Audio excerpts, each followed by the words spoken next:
How do I look? Like a hood ornament.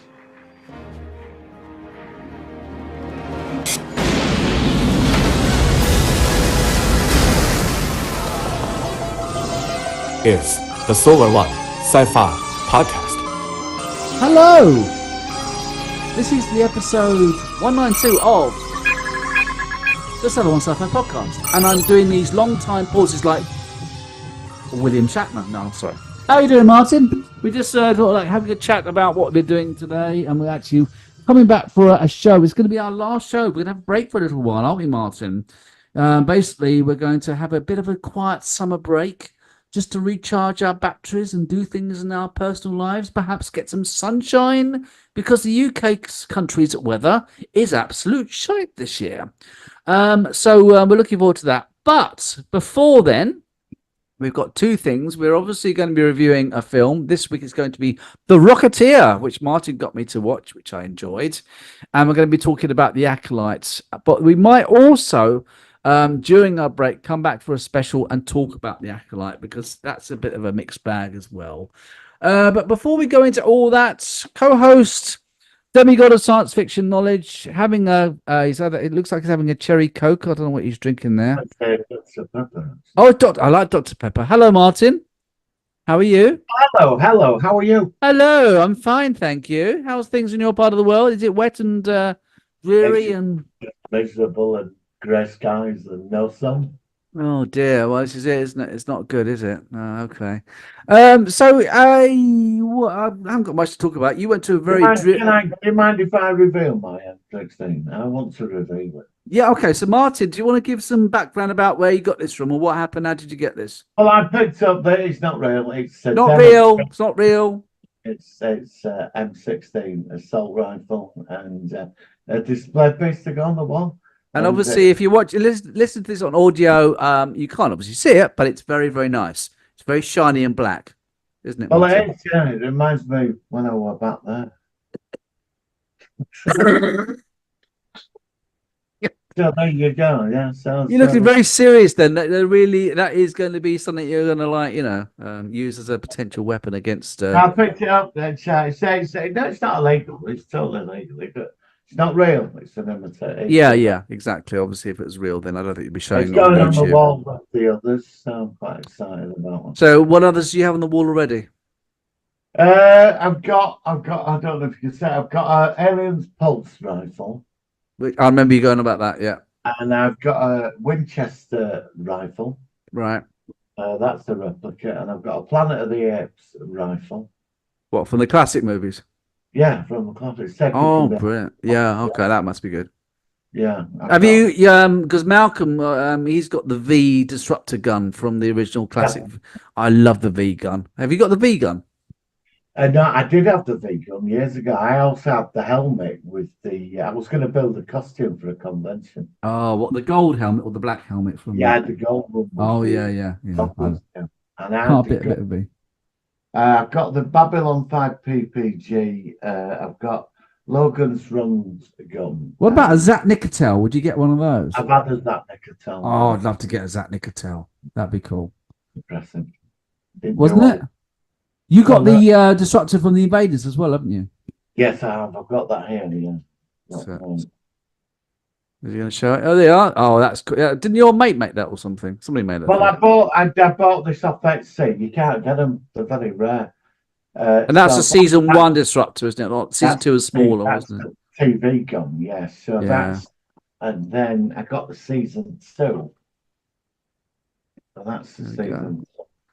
I've got every, and to top it off, if you want me to show, I've got all the memorabilia for the Invaders. Oh, yeah. Have you got any Star Trek phasers? Yes, I have. Yes, I've got quite a few. Because there's quite a few different models, and I quite like the 24th century ones, I think. So anyway, you're very lucky. You got lots of stuff, and I would love to get some more stuff like that from my house. But I still love my makeshift TARDIS, the customized TARDIS, which was made. Very nice. And that was really well. Very classy, is that? Oh, it's lovely. I really love it, and it's It was really cool. What I should have done is when I opened it, I should have actually filmed me opening it and all that sort of stuff that you get on YouTube, but I just couldn't wait and stuff like that. But anyway, so shall we go into any science fiction news? There's one bit of news which is quite potentially interesting, and that is that Paramount has been purchased. There's a big business deal with is it Skydance? What's the company that's potentially buying Paramount? I think it's Skydance. I had started with that. What happened was they made an offer and it all fell through. I'm just going into Star Trek news now, which I should have done before. Skydance. So Paramount Global officially agrees to Skydance merger with potential big impact on Star Trek's future. It says after months of spin on and off again negotiations, a deal has finally been struck between Paramount Global, owner of the Star Trek franchise, and Skydance Media. The deal was officially announced by Paramount Global late on Sunday night. After the corporation's board approved the deal, the new leadership team laid out their plans for the new Paramount this morning, including some mentions of Star Trek. It goes on about, but I'm seeing things about Star Trek.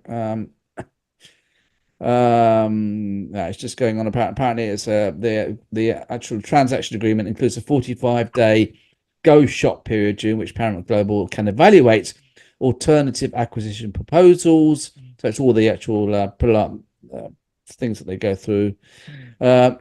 Star Trek executive producer to run Paramount since the 1960s, with Desilu was purchased by Paramount. The Star Trek franchise has seen its way through multiple corporate changes. It is too early to know what this announcement means for Star Trek franchise, but this deal was seen as one of the better potential outcomes.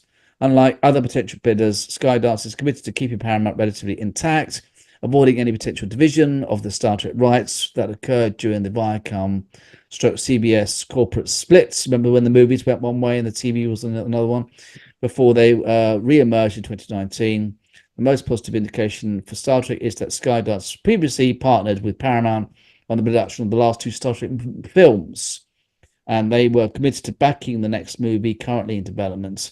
Skydance CEO David Ellison, who will run the new Paramount, was credited as an executive producer for both Star Trek Into Darkness and Beyond. These movies were mentioned by Ellison in a call with investors this morning. So obviously a lot of people don't like the Kelvin movies, but it shows that some of the big people higher up have some already previous experience in the Star Trek franchise. So what do you think, Martin? Good? Indifferent? What do you think about it? I don't know. It's just like you get all these big corporations coming and buying up franchises and just fuck it up, don't they? It just seems to be that a company sort of like tries to make money, it fails, then another company sort of like buys it and gets their oar in, and then I don't know. It's too early to tell. I mean, with Doctor Who experience and what Disney, you mean? And I think Star Trek should remain with Paramount, and they should have. In the 90s, they had the right people on it, didn't they? It worked, whatever it was, it worked. But today it's all over the place. So I don't know. I just don't bother now. I am finally trying to watch Star Trek Prodigy, which I tried before. I've got up to about episode 11 or 12, and it's actually all right. I mean, obviously it's focused on, well, although it's targeting a younger audience, it has got a lot of the Star Trek aspects. It's all the elements are there, like the Starfleet and Federation and all the races and Klingons and Borg and it's a funny show. It's weird. It's a weird sort of mix of different kind of age categories, but I never was a big fan of the Lower Decks. I don't think Star Trek should be a comedy cartoon. I've seen first season. After that, I can't bother with it. What, Lower Decks? Yeah, I'm a lot of people like it, and I can see that it is made for fans of Star Trek, and I quite like The Simpsons. I haven't watched The Simpsons for years, but I used to like it. But I never clicked with it. I didn't mind the crossover with Strange New Worlds. I thought that was quite fun. I'm a big fan of that. I thought that was done well. That was clever. It's a kid, whoever takes it over. I mean, we don't decide that. It's these big corporations, but whoever takes over Star Trek franchise, I hope they can just keep it at the same level as Strange New Worlds, and it might be. I It still want might. Star Trek Legacy. I still want a continuation of the 25th I mean, century. Starfleet Academy is going to be next disaster. Yeah, I'm not that excited about it. I'll give it a go. I'll give it a go. I mean, like I said, I don't know why no one asked for Academy. They all asked for Legacy. I can't. Why couldn't we have had Legacy? That's what's going to make them the money. I know. Legacy is it's money printed in the bank is Legacy. But is it again like the Doctor Who aspect where they turn their backs on the long-term fans of the franchise to entice new? I think we're starting to see that. Because that's a parallel with the current Doctor Who, which we've had many discussions about. Yeah. Why do they do that? Why can't I don't know, because I think they're looking at a younger market to grow with it. Yeah, but is this stuff really inaccessible then to younger audience? If they do an Academy thing, right? Star Trek 90210, then Star Trek Legacy, which is they're getting it, and then they're thinking younger audience will get older and stay with it. But yeah, again, it was the original fan base that kept it alive, and this is how they treat you. So it's quite, I suppose that's why I'm not loyal to a lot of it anymore. I suppose the difference between Star Trek and Doctor Who is that Doctor Who has, well, I know it's had spin-offs before, but at the moment it's just got the ones. I know they've got this Sea Devils thing, which I don't know what the fuck they're doing that, coming along, which I'm very underwhelmed about, quite frankly. But at least with Star Trek, you had the kiddie one, Prodigy, you had the comedy one, you had Lower Decks, you had the more long-term fan-based one, which was obviously Picard Season 3 and Strange New Worlds. And then you had Discovery, which was kind of like what the fuck was to everybody. So nobody knew what that was about. So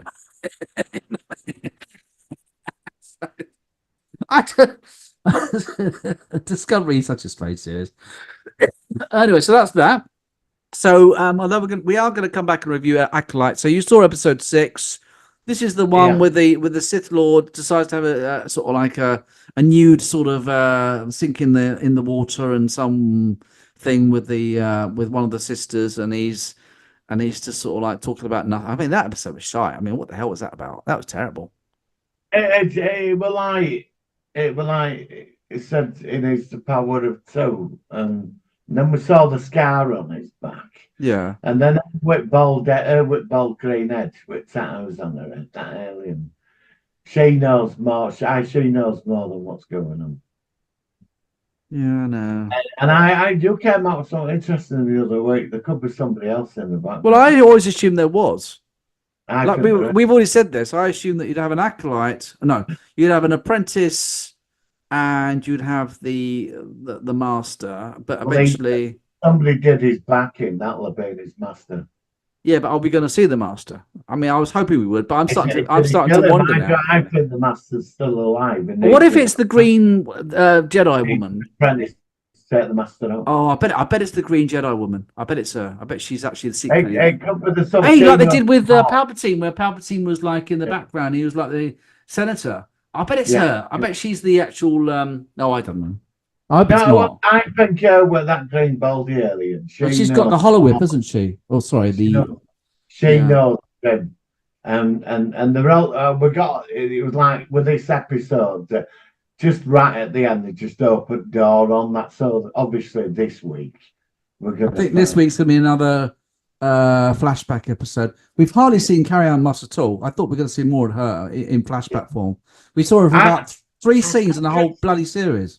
I don't mind it, but I don't mind it. No, I'm actually not. I mean, a lot of people really. I don't hate it as much as most people. No, I don't. Because I don't. I see a lot of people that hate it are the people who like follow all the comics and all the books and everything. And I'm just into the visual of TV and movies. And I'm not into the real hardcore of it all, the canon of it all, the whole aspect of it. There's all that Star Wars theory will be saying, "Oh, this goes against this happening in this book in 1985."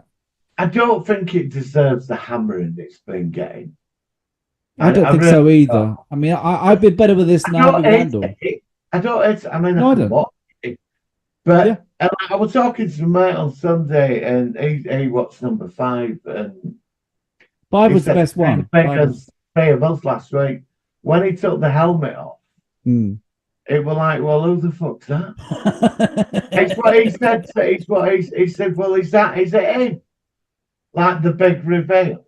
I mean, do you think it should have been some sort of more grandiose kind of I like don't like get an alien or something think- like something rather than this guy like, Yeah. oh, you Darth might know Vader me or as Sith, you might something, know yeah. me. Now I'm going to go and have a dip in the water, and I'm going to get my Sith Todger out and whatever. Oh yeah, what you mean when he stands there naked? Yeah, and he You give me my clothes. and he Oh, and he come on. dunks his sword and two Death Stars, doesn't he? His lightsaber and two Death Stars. He Yeah. has a bit of a dunk in the water kind of thing. She's like, oh, Oh, and look now at the he's Sith on that. Now he's dumped the other sister. She's pretending to be her, but he knows who she is. But if he's a fucking Jedi Master, he'd know it wasn't her. He'd Yeah, be but- able to sense it. Yeah, I know. Well, it would. And I mean, it works against it. Do you know who loves it? Malcolm loves it. He said to me, "It's the best thing he's ever seen." He says he can't wait. He can't wait for the next episode. No, joke. He hates it. Okay.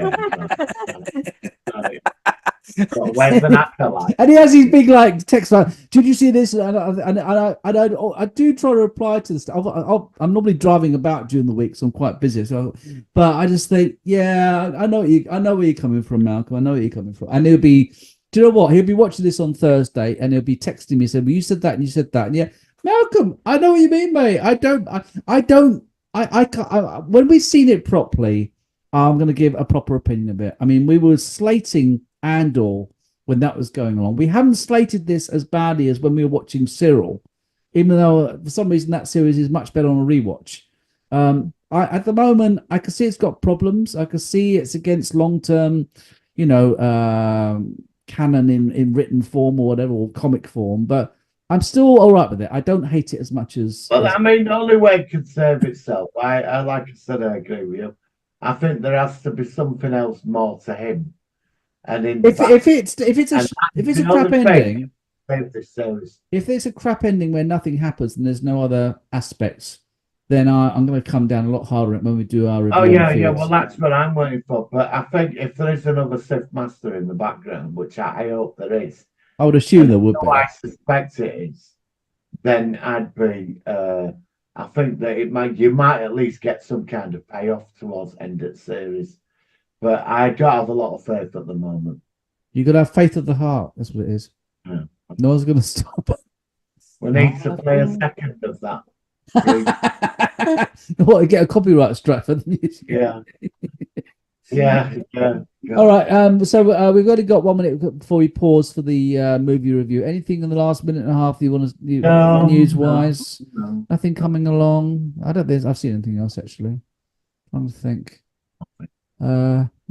No, it's been pretty shit, hasn't it? All right then, Martin. At that point, then we are now going to go into our movie focus of the week. Here we go. It's the Solar Sci-Fi. focus of the week.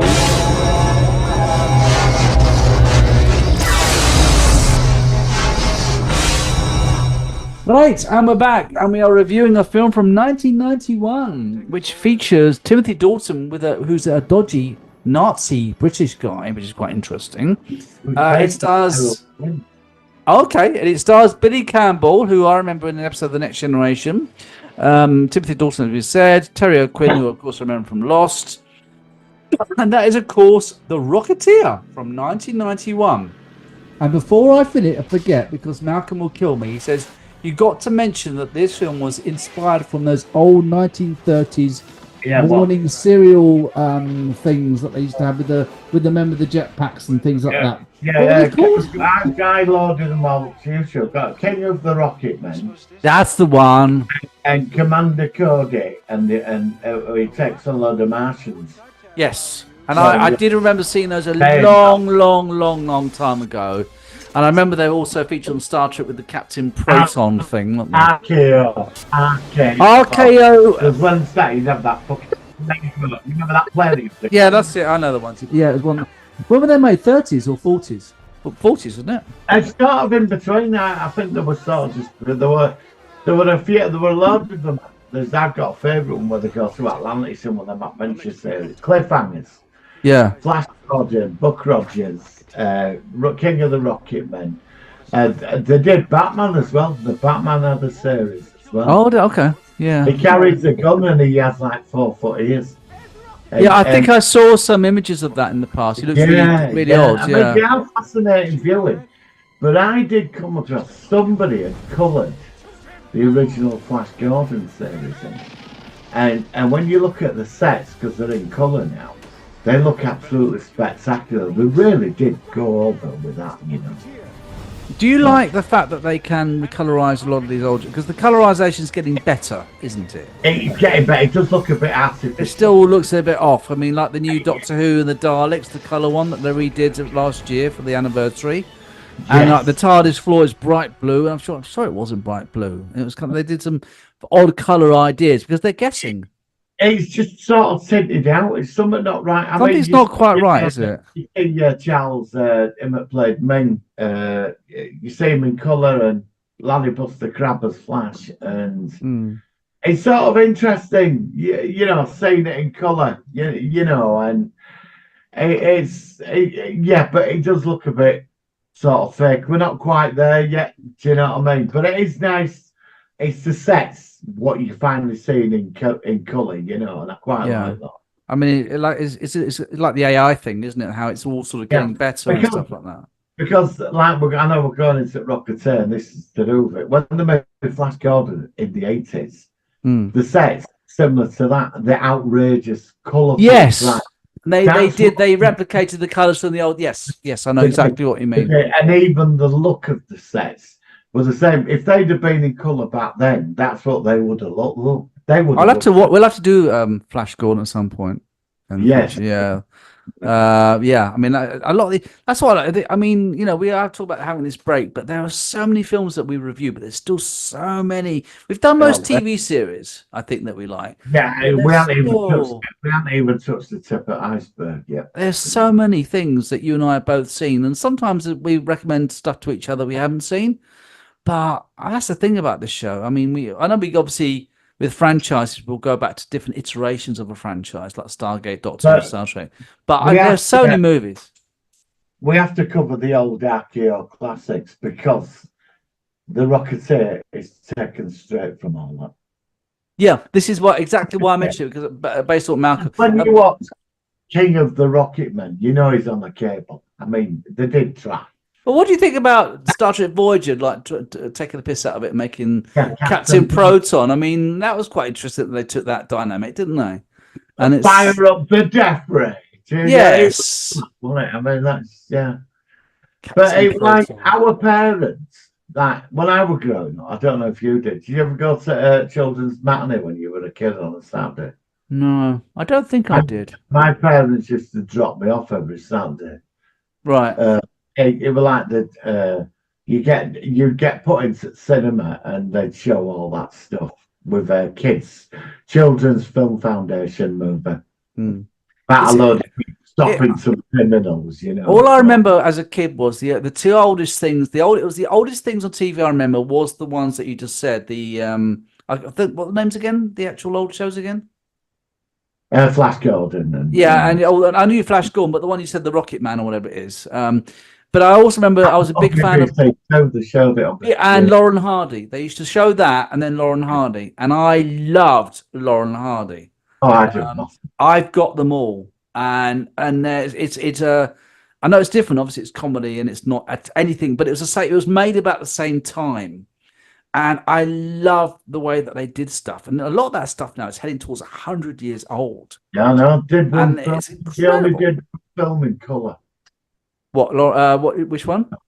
Laurel and Hardy. They did colorize some of their old stuff. I don't know if any of theirs were color in the end. I don't think they were. There might have been maybe the very left as it is. And they recolor it, and some of them they've stabilized the images AI because you know it's a lot shaky. That really works, but don't colorize stuff. You can't colorize Lauren Hardy, and same with the old Rocket. That's what makes it a classic. Yeah, and the same with the Flash Gordons on the old shows. It's kind of like it's indicative of when they were made, and your perspective changes if they put this artificial color in it. I know that this is obviously off topic, but the reason why we've been talking about these old shows is that the Rocketeer came along in 1991, and it was really for people who had seen these old serials back in the day, and they made it in a sort of at the time. But it was made, and actually it was the time period that they did it was 1938, so it would have been a similar time to when these old serials were actually shown, and that must be done on purpose. Of course, another factor was the idea. They used all the film sets. Yes, and they had this great idea of this inventor creates this rocket, and it's a jetpack. It's the first jetpack, and Germany have been trying to do it. Of course, they're on the cusp of entering into World War II. Germany's one exploded, but the Terry O'Quinn, the guy that plays Locke on Lost, he's invented this thing, and then he thinks it gets destroyed, and it's not. It's actually in obviously on the plane with the character done by Billy Campbell, and of course it all goes off there, and these people are trying to. He discovers it. He works out to make it work, and then of course he's trying to keep it himself and keep it hidden, and he thinks he can make money out of it as a sort of spectacle kind of thing. So obviously you recommended it. Tell me why you recommended this film. What did you like about it? I saw this at the cinema. Okay. And I watched it, and like you said, because I'd seen the older stuff, it showed you what they could have done with King of the Rocket Men today in modern setting. I know CGI's a bit dodgy with it now. It's all right. It's fine. I'm not. I don't mind it. I don't mind it. I didn't think about any of that. I watched it because he's the hapless hero that stands for the right thing. You don't get a lot of that today. He's just a decent fella. That's what down on his luck. And his friend, I mean, she's a babe. I forgot her name now. She's stunning. She's very nice. She was in Labyrinth. She has a lovely bottom too, but they all have lovely bottoms. But yes, go on. Yeah, and it's all about like he's in love with her. He wants to win that championship to build that plane. They're playing, yeah, and yeah. And it's the American dream, and they want to get it through, and it's a big thing, and then circumstances undo things, and they get the rocket pack, and there's the Nazis, the mafia, the FBI, and then to top it off, we get the Errol Flynn type character played excellently. Hi, Timothy Dalton. Timothy Dalton. He's just incredible. And I love the assistant he had, the muscle man. Oh, yeah, the guy's about 6'5", and he's got a hat. Yeah, he's crazy. Yeah. Very Dick Tracy looking. Yes, yeah, Dick Tracy. Yeah, I get the Dick Tracy vibe. Yeah, I do get that. I got this vibe from that film. And when I saw Rocketeer, it was like watching all 2 hours of it. It was like that film, even now, can transport you out of reality. And it's just a beautiful film all the way through. You're rooting for the hero all the time. You're rooting, and it's a feel-good movie, and it flopped at the cinema. Would you believe? Oh, did it? Did it flop? I think it flopped, yeah. Because I wondered it. Because there was a planned sequel. There was a planned sequel. They were all going to get a franchise off. Because spoilers, obviously, but at the end of the actual film, the actual rocket seems to get destroyed with the Timothy Dalton character, doesn't it? He redesigned it, the engineering fella, didn't he? Did he? Because I know that I know he had plans of it. They had a sketch. Oh, he did. Yeah. Okay. Oh, maybe I missed that bit. And it was up to a sequel, but there was a great image of him. A friend of mine had a statue, and it was of the Rocketeer, and he's got the gun in his hand with all the leather jacket and the helmet and the jetpack, holding the American flag, and it especially in the pre-war setting, he's like a hero at that time. You could see him taking on the Nazis. Yeah. You know, stopping some insidious scheme in the jetpack. And it was something about that. It was just when I see a film where there's no dark, sinister agenda, he's just a hapless hero, a nice dude thrown into a situation that he's haplessly trying to survive through it. Oh, there's no plan. He just goes at it all the time. There's no, do you know what I mean? And the film was spectacular. Yeah. And the guy played the mafia bosses when they turned on the Nazis. and the airship and that scene. Oh yeah, I like that. Yeah, It brings in that. And the one thing I did like in it, the Nazi promotional film of German soldiers in rocket packs flying in yeah, armor. flying over into America and Oh, taking over as an invasion that- force. Yeah, I like that and, too. I like and that too. Howard Hughes and bringing Howard Hughes into it as well. Yep, yep. Very. You could see it tying up with quite a lot of superhero Second World War type movies, and it brought the glamour and the magic of that. Even that nightclub they went to reminds you of that era. You know, that that glamorous and the music and James Horner did the music, and his music's always very iconic, and he has that. But mind you, it always sounds like you're watching Star Trek to the Wrath of Khan or the Search of Spock. He always has he always has that similar vibe to his music, and his music stood out in this film, which I was very pleasantly surprised when I saw his name come up in the credits at the beginning, because I did see this film, I think, but I think I must have seen it 20, 30 years ago when it soon came out, and I'd almost completely forgotten it. Yeah, I mean it's been quite a long film. It's a shame because is it Billy Campbell, the guy that played the Rocketeer? Billy Campbell, yeah. There was he should have been a Hollywood star, and it should have been. I think this, if I remember correctly, he thought that this was going to be his catalyst for being a Hollywood film star. And I remember now, because I think I used to get TV's magazine, which is out in the 90s. And I remember something about him thinking that it was going to be him becoming famous. And then, of course, I didn't know that it flopped, but he did sort of disappear after that. He didn't sort of see him very prominent in big movies after that. He didn't do that well. He did do it. It might have done sort well, but it wasn't. But it wasn't that kind of like what they they would have put into like an Indiana Jones, because you could like in that world like Indiana Jones, that pre-war setting of where it's all building. You could see the Rocketeer. You could fit him into an Indiana Jones movie. No, I was interesting. I was thinking that 1940s early pre-war thing. Yeah, you know, stopping Nazi saboteurs from getting on to something or building a weapon at Rocketeer, and you get them sort of heroes of that time, Indiana. It had that environment of that, and I just thought it was a magical film. And when it got released on home video, it was a smash hit. Oh, really? People were screaming through the rafters about this. Sometimes things just work better on home video than they do in the cinema. Yeah. For some reason. Know why, because you think that. What's the difference between going to a cinema and saying, "Oh, let's watch that," or going to a video store and saying, "Oh, let's watch that"? I think it's one of the best feel-good movies ever made for me. Yeah, it's flawless, isn't it? It's flawless. It is. Yeah, I mean, I like I said, I don't think I wouldn't put it as high a category as that for me, but I did think it was a pleasant film. It had good characters, it had some good bad guys. It had a lot of Star Trek actors. One actor who I only just saw and recognized him when I watched it yesterday, and I don't think he had any lines of dialogue, was Clint Howard. Yeah. Aylock was in it. He was in it in one scene behind Timothy Dalton. And I thought, that's actually Howard. And it was. Max Grodejic, who obviously played Rom, he was there at the beginning. I liked seeing him. And there was, of course, Terry Quinn from Lost? Of course, he was in Star Trek as well. So there's a lot of familiar actors in that. I thought, go on.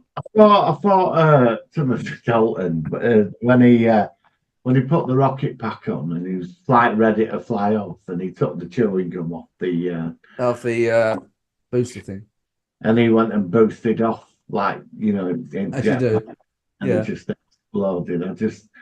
But because the hero, I think what it was, the hero, normally you get these hero types, they're always sort of one step ahead at the villain towards the end. And that was the only time he sort of planned something quite simple.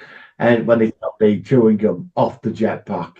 Yeah. And I sort of quite like that. But most of the time, he didn't have a clue what he was doing. He was just trying to get through everything. All he had to do. Just go along with it. Yeah, just going through it kind of thing. Yeah, that was interesting. Yeah, and every time you say that when he was trying it on with it all the time, and it was all going wrong. Only smoothing cameras. I think he was based on Errol Flynn, apparently. Yeah, you said that. Yeah. I mean, because obviously the female character, what was her name, Jenny, she wanted to be an actress, and she was like an extra on this thing that they were Yes, sure. making. And then, of Yeah. course, he finds out that Jenny is the potential girlfriend of the guy who's got the booster, and then he starts to. Yeah, I liked it. It kept me invested in watching. I never got bored. I like this. I like the way it progressed. I like the idea. Yeah, it was a good film. I could have seen the sequel to this. That's my next question. If they made a sequel, what do you think they could have done to proceed with this? Do you think they could have been like some more Nazi involvement or what? Yeah, it'd be definitely Nazi involvement. They'd have built some secret weapon or something, and they'd have rebuilt the rocket pack, and he'd have become like he'd have probably been more of a superhero type character in it, but he would have gone out there to stop the figures, the Rocketeer. He did look like a superhero, he did, and that's what were great about it. I think he would be, it'd be pre-war, definitely, with some Nazi scheme in America, and he'd stop it. There'd be something, or they've got hold of an equivalent of the technology. There'd be something. I could see 2 more movies if this had gone the way they were hoping. So why do you think then? I mean, do you think it was at the time there was competition in the cinema, which perhaps made it not? I don't know. Come out of it, or I don't know, because I know that I saw an interview with him a couple of years ago, and he ended up on television. I think he got a good career in television, did Billy Campbell. But I think that was. Yeah, I think he was on TV. He was on TV. I read an article, I think you were in SFX, because over years that film's popped up in so many sci-fi mags about people's love for it. Yeah, I've not encountered it as much as perhaps you have. I mean, I was aware of it, but I've encountered it a lot in my life. I haven't actually. I've not myself. I haven't actually. I don't know whether maybe you've just been around the circles of people that have actually sort of like. I mean, I was aware of it. I had seen it, but I hadn't. Like I said, I'm glad it fell out of my spectrum, out of my. I mean, Timothy Dalton obviously is the start of the movie. He's the big name in the film. It's Timothy Dalton, but Billy Campbell, I thought, they got a new leading man in. I thought he had it, and I thought he could. I was so surprised that his career never took off, because I've seen he seems a really nice guy. He was in The Next Generation, wasn't he? He was a character. Yeah, he was that super soldier. No, Billy Campbell? No, he was the. No, he was the guy that there was an episode with a girl, a princess, and another guy, another planet, and he was. Oh God, it was a season 2 Next Generation. Oh, let me just. That super soldier. No, that was season 3. Oh, right. No. Okay. I know the one. I know the actual. No, let me have a look what episode it was in, because it was an episode of. It was season 1. I remember it was season 1. It was the early Next Generation days, and apparently he's actually come back as, I think was it Eucanos or something? I'm trying to think what it was now. And that one before Rocketeer. Yeah, this was about 1987. This is partly maybe while he was on the Rocketeer. Been on his way up in his career then. William, Captain Thaddeus O'Connor, Captain O'Connor, Next Generation. Oh God. That's bugging me now. Let me just find the episode, because I want to talk about that, because oh God, it wasn't Justice, wasn't the battle. Season 2 with that captain where they try and pursue and he spits his spaceship in the 2. Is that him? In second or first season? Oh God. Captain or something, and the one he's a bit of a charmer and con man, and Wesley's right impressed by him. Maybe it was season 2. Let me have a look at it. Sorry. Oh God! It tells me it's in Captain O'Connor, but it doesn't say. Oh, yeah, it is The Outrageous O'Connor, season 2, episode 4, and it was the episode the Enterprise rescues captain of a broken down freighter, only to become involved in a dispute between 2 feuding worlds, each demanding custody of their guest. The Outrageous O'Connor, quite a weak episode of season 2 of The Next Generation. That's the first time I saw him.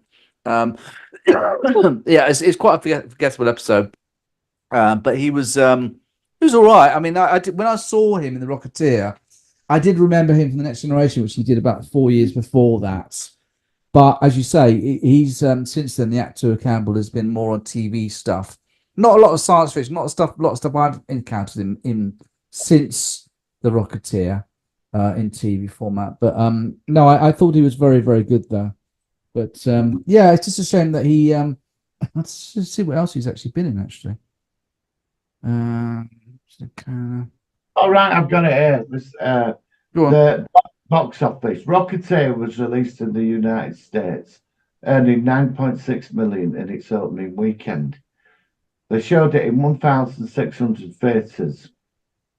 Dick Cook, president of Disney's, you remember Buena Vista distributor unit, said, "We've got to be pleased the way it performed, especially since it's not a sequel and has no big time stars." Well, I think they were there. The film opened far behind Robin Hood, Prince of Thieves, City Slickers, and Dying Young, and eventually it grossed only 46 million in US box office, making it a commercial disappointment outside the US and Canada. The film, yeah, so it was like. Well, how much did it cost to make?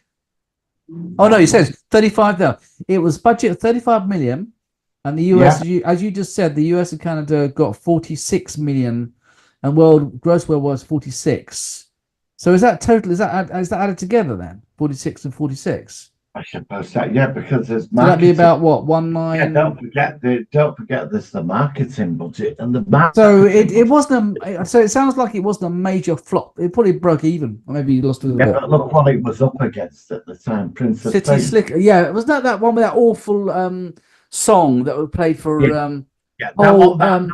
Brian. I couldn't stand that bloody song, and it went on. It was on like in the British charts for like 12 weeks.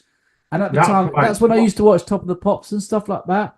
And every week this drone, and I refused to ever watch that Robin Hood film because of that. That's like Rocketeer. I mean, I'm a big fan of the first one. I wanted the second one, but when you've got a lineup of City Slickers, Prince of Thieves, I mean, that were number Prince one. Prince of Thieves. I've never been a Robin Hood fan. I've never found it interesting at all. Film as a one-off. It's one of them. It's the filling for me. It's the filling movie. Yeah, that were like. That's why. That's what it lost against. Yeah, City Slickers. That was the. Was that one with Steve Martin? Wasn't it, in Chevy Chase? Yeah. I don't remember that. I haven't seen that one for a long time. Yeah, it was a big hit. But Rocketeer, if they'd have held it probably a couple of more months and released it when the one. So yeah, it might have actually taken off. I think they'd have been sat on $100 million hit. Yeah, that's a real shame. Because sometimes films get made and they're masterpieces, and they just get the circumstances. Look at the thing. Look at the thing when it came out. It was against E.T. So that's and the thing to me is one of the greatest films I've ever seen in my entire life. No, it goes beyond that. Do you know what they say about that? They say it's one of the greatest science fiction films. It is. Ever. I'll definitely put it up there. I know. Yeah. But luckily, that had acted, obviously Kurt Russell in that film did well and stuff like that. Yeah, so. I think it's circumstances that everybody, like I suppose Prince of Thieves, you took your partners to see it. Yeah, he's one of them family. Yeah, again, Rocketeer offered all that, didn't it? It's a family movie, isn't it? It offers all that what Prince of Thieves offered. But I think the song were number one. It kept the film so prevalent. I think it was the bloody song. I think it was that sodding song. Stop the Rocketeer from being because it was another way of stimulating interest in the movie and taking away from the Rocketeer. So I think it was bad luck, which is a real shame. But Kurt Russell made Soldier, and that which I enjoyed. We obviously reviewed that recently. Yeah, that cost 80-odd million to make, and they won't release it. They released it at a few cinemas, just bombed. As soon as it went to home video, it's now classed as one of the best films ever made. But it's like some certain movies now are not even being released in cinema; they just go straight to streaming, which I think is quite interesting. Like we were talking about the new Beverly Hills Cop movie, which I just saw and I enjoyed, and that wasn't released in cinema. And like, hang on, that was in 1984 when it came out in cinema. It was a huge cinematic movie. Why was it on Netflix? I don't understand. Well, they paid a shitload of money to make it, didn't they? Well, yeah, but wouldn't they make more money if it was at the box office rather than on Netflix? Or No, probably not, because when they distribute a film to a cinema, you've got to pay, the cinema takes its oh, you mean the cut. fees and okay. It's how it works. It's something like, so say you made a film and you released it, I don't know, to Odeon chain or whatever. You get a percentage, but they take a percentage because you're using their, unless if you own the cinemas, Yeah. and you're all right. But if you're putting it out to View and all these other cinemas, they take a percent. That's how they make their money. So that's why Netflix just decided to stream it. Yeah. You know, it's for some films get pulled in 2 weeks. Yeah. You know, that's what it's like. It's cutthroat. And don't forget as well, the marketing budget for some of it. Look at the Flash debacle last year, 350 million. The advertising budget were like 160 million. It's that high. It's that big. Yeah. And it only took 65 million. Yeah. That's a loss of nearly 500 million quid. It's, you know, they make these things like so. Like if you put it out on Netflix, people pay. Obviously, that's number one at the moment.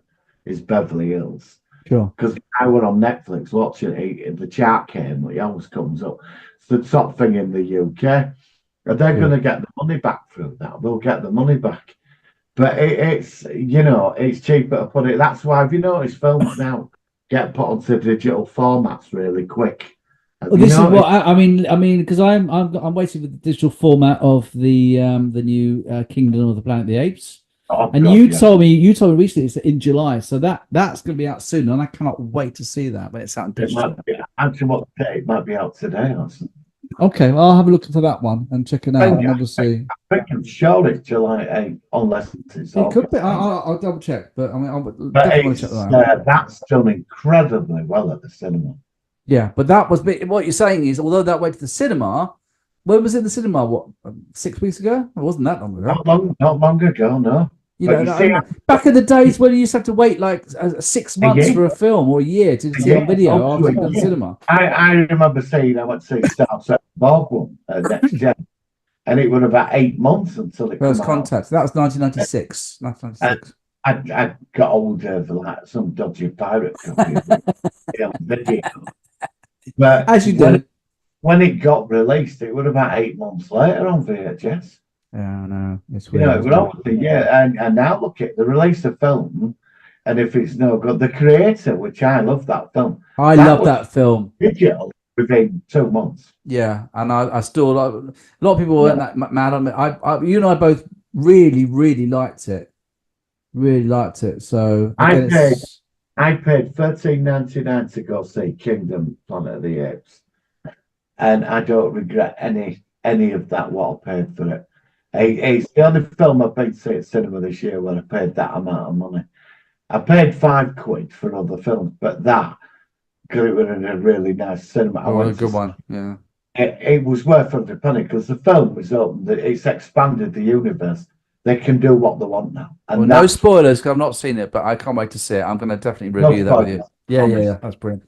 Oh, so it was just worth it, you know. And the Rocketeer. Yep. It should have been like that when it come out, and it's just circumstance of that bloody song. So before we give it a rating on the shelf value, remake possible? Would you have it in the collection? Well, before we do the collection, let's just ask: would you think they'll ever remake the Rocketeer in 2024? Well, there's been rumours. I mean, I read an article last year that there's been several rewrites of it to do it, but nothing's materialised. So there is a lot of film down. They're trying to get old. Who's that annoying one that did the Star Trek films? Which one? Emmy Lost. I forgot his name now. Oh, J.J. Abrams. I mean, he's a twat. I don't like him. He's a twat. Twat now, but I don't like it. I used to think he was good, but I don't now. I think he was interested. He hasn't got a clue. You mess it up. Don't get him involved with it. No. He was interested. There's been a few of them. James Gunn were interested as well. I don't know about James Gunn, but J.J. Abrams, no. After Lost, which is shite. He did Guardians of the Galaxy, but he was. Oh, that's all right. Guardians of the Galaxy is all right. But it moved on. Oh, okay. It's out there, but there has been 3 or 4 rewrites of it. You know, and I'm surprised Disney has not got a sequel or remake of it out.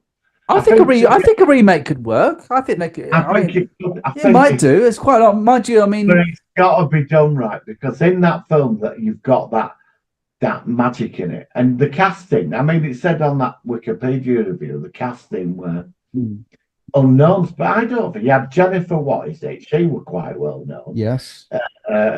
Timothy Dalton, him that played him from Lost. I mean, Harry Quinn. Yeah, great actor. Yeah. And they played it out beautifully. It's just it's circumstance, but you could remake that today. But it's got. But just to quickly ask you though, but do you think though, even though it didn't work, one of the reasons why it should have worked in 1991 was that people remember as being younger, seeing those old series on the TVs when they were kids from the 1930s versions, which we both talked about. We used to watch Laurel and Hardy and all these old shows, right? But now it's 2024. Isn't that further away, and then it'd be less accessible? Well, I watched King at Rocketman a few months ago. Okay. And it was like to be honest, I watched Commander Cody. I was watching it because somebody on YouTube got all the episodes, banged it all together in like an 8-hour. Oh, man, that's quite cool.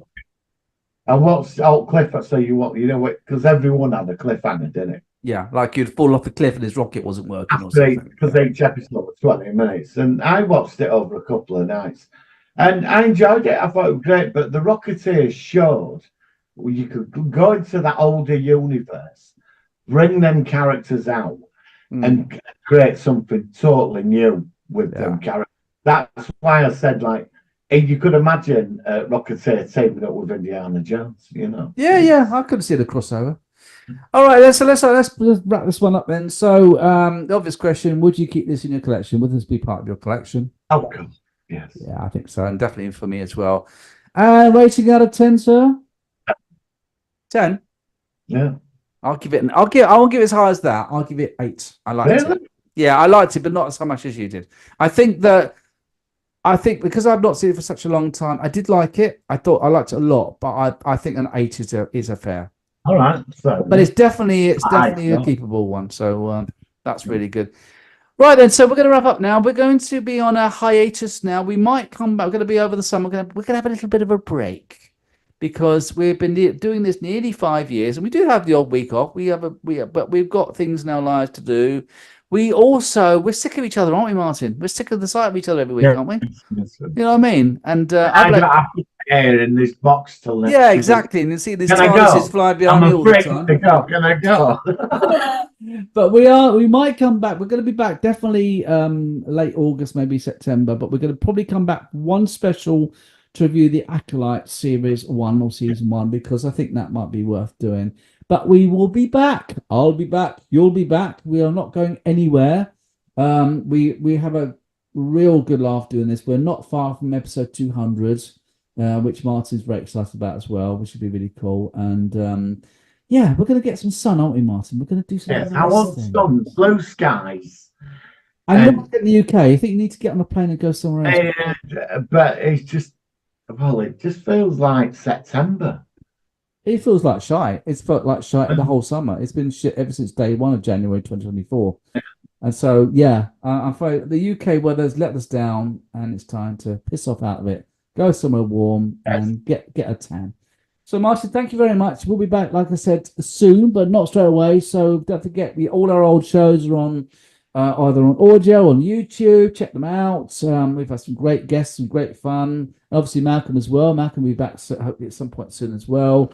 But like I said, I'm going to leave this week then with the worst ever special effects ever. It was an Indian film, which looks like it's an Indian werewolf film. And it's this guy who he gets this weird look at this from this dog who gives him this like laser beams. And then I don't know whether he's supposed to be turning into a werewolf or turning into a big humanoid dog, but it's very, very funny and it's worth a share. So I hope you enjoy that. Obviously, if you're listening on audio, you won't get that bit because you won't know what the fuck what's going on. So we won't have that for you guys. But never mind. Martin, thank you as always for being such a good co-host. And we'll be back soon. Maybe not straight away, but we'll be back soon on the Solar One Sci-Fi Podcast. Live long and prosper. Live long and prosper.